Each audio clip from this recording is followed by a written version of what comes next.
Hello friends, welcome to mobilestechland.com. Today we'll be showing you how to fix the Samsung Galaxy Tab 2 not charging problem. There are lots of customers who own the Samsung Galaxy Tab 2 and have faced the battery not charging issue.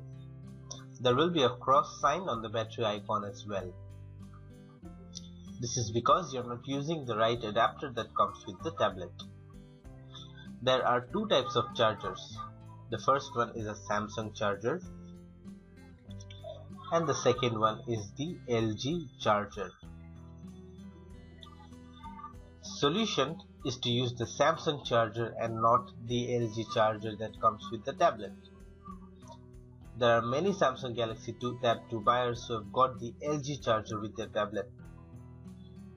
You need to use your Samsung charger to get your Galaxy Tab 2 charging properly.